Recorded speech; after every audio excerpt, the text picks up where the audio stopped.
What crystals teach us about cleansing our day-to-day environment to keep ourselves in a positive, uplifted state?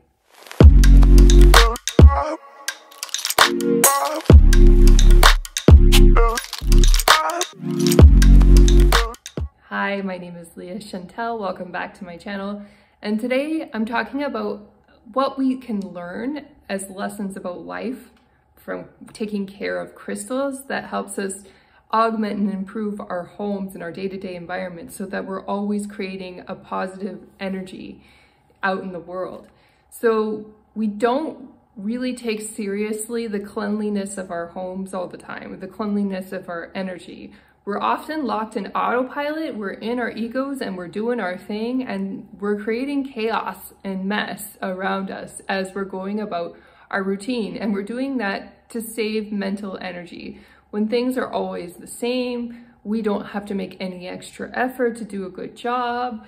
We can preserve our resources. So why would we meditate? Why would we cleanse the energy in our homes? Why would we pray about things? It's just like things are ho-hum and we can just keep going about our day-to-day lives, and then at the end of the day we can numb out with some chocolate or alcohol or whatever your drug of choice is, and we get habituated in these ego habits and we don't really take seriously the energy in our environment or the energy of our spiritual practices and how they actually help us enhance the world or help transform the rest of the energy in the world. And my suspicion is a lot of the negative things that go on in government that we see in the news, when people make bad decisions or they decide to go ahead and go forward with wars that are inappropriate, those people who are making those decisions are on some kind of ego autopilot. That's how they can justify those decisions, because if they had any sense of heart awakening, they couldn't bear to kill other people. They couldn't bear to do the wrong thing. They'd resign or they'd get out of that negative energy before they could allow themselves to do that. So that's my thoughts on why it's so important to cleanse the energy in our homes and cleanse the energy of our spirits, because that's what allows us to show up with an energy of love in the world, and it stops us from doing the wrong thing. At least I think war is wrong anyway. I don't know if you think it's wrong, but some people don't, so it depends. But anyway, when we cleanse our homes, the lessons we can learn about crystals is that we have to do things to protect the energy of them. Some of them can get wet, and some of them have their own cleansing properties that can cleanse other crystals. So for example, you could throw clear quartz into a bag of other crystals, and that would potentially cleanse all of their energies. And each crystal has its own cleansing routine and its own details about what it needs in order to recharge. So if you think about why do crystals need to be recharged, it has to do with how many people handle the crystals and what kind of energy the people bring to those crystals. So if somebody's in a shop and they're selling a crystal and they had a really bad day, they fought with their partner or something, or they just went through a really rough breakup, maybe they are well-intended, but they could be really miserable in the moment and transmitting their sad energy into the crystals. And so that's why cleansing and clearing their energy is so important, because that gives the crystal its property to have a positive influence on your life. And people might be skeptical of that. They might think, oh, like crystals don't do that much. But I'm going to actually challenge that mindset and extend it to say that everything in your home actually has an energy. So the chair you're sitting on has energy. The tables that you use, the electronics that you use have a vibration. The food that you eat has its own vibration, and the sound in your home, if there's a lot of noise or if it's very peaceful and quiet, these all have an impact on the energy of your home.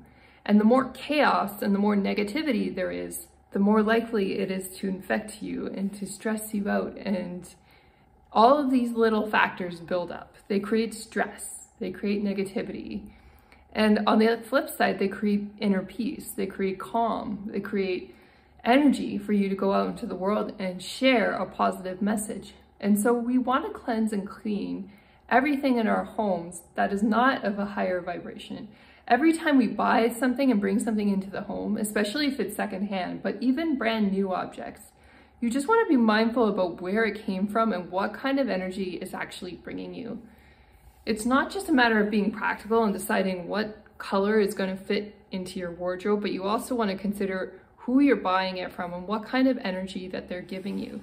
Are they sending that clothing or that object to you with a lot of love, or are they sending it with negativity, right? And it really depends on where you bought it from. And so if we treat everything that we own in our home like crystals, like they're sacred objects that are giving you energy, positive or negative, imagine the frequency of your home. Imagine the changes of the energy that you'd feel just stepping through the door, even if you have a very simple home. But if it's filled with a lot of loving objects in there that uplift you and make you feel relaxed and recharged, your home is going to have a really positive influence on you, and you're therefore going to go out and have a very positive influence on the world. And it doesn't have to be expensive.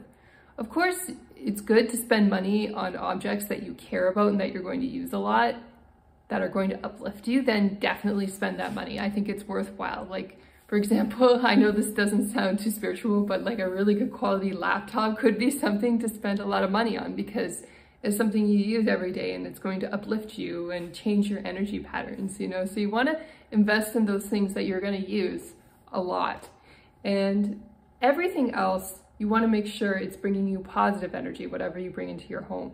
We're so mindless about shopping, and we bring so much crap into our homes, and then basically it builds up clutter. We never use it, and it's not bringing you joy. So that's why thrift shops are so popular. It's not just because it's cheap to go buy things from there, but also because people really desperately need to declutter their homes and purge all their old stuff. And it's a great dumping ground for all the old stuff.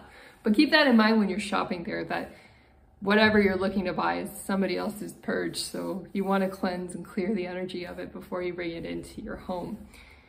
So crystals teach us that everything has its own unique vibration and its own unique way of clearing and cleansing. So some things will be cleaned and cleansed with a prayer. For example, food is something that people used to always pray over when we lived in a more religious society.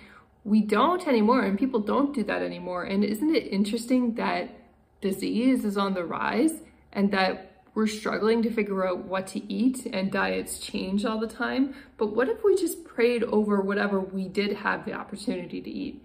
You know, that would make such a big difference in the positive vibration of our food. And even if you were very humble and you didn't have a lot of money to spend on food, if you just prayed over it, it will change the vibration of it and its nutrition and its effects in your body when you consume it, right?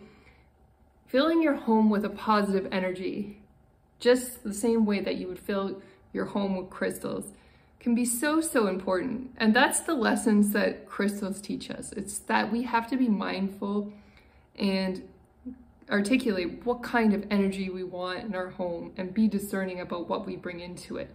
And when we have that mindfulness for everything in our home and not just our crystals, we're going to have a very positive atmosphere. And for me, I actually live in quite a busy, bustling city, and there are days where I could be frustrated by that. But having said that, I've really created a very calm space for myself where I can film, I can talk to you, I can relax. And I have to say that it's created so much value in my life. Even if you live in a very busy, bustling place, if you've built a home with really positive energy and it's a great place for you to recharge, your positive energy will ripple out, and it won't matter that much that you're living in a big city. You'll just be happy living wherever you are. And the more positivity you bring into any environment, the more you can learn to love it. And some people, you know, they live in the country, but then they don't really enjoy that because it's boring. But I mean, if peace and quiet is boring to you, I think that's one of the most amazing things actually in life. And you should really learn to cherish and appreciate that if that's where you live. You know, we have to make our circumstances and wherever we live work for us, or we need to transform them and find something that's a better fit for us. I recommend working with what you have first to see if you can transform what you already have and be grateful for that. Because if you do need to move, when you have that positive energy, for whatever you have now, gratitude, you're more likely to take that positive energy with you into the new environment, wherever you choose to move to. And so these are sort of my life lessons surrounding crystals, why they have such an important influence in our lives, why they're so good for us, and what they teach us about all of life. If we treated everything in our homes and everything in our energy field like it was a crystal that needed to be taken care of and cleansed and cleared in order to emit positive energy, we would all be way more positive people, right? And so that's why we shouldn't underestimate the power of crystals.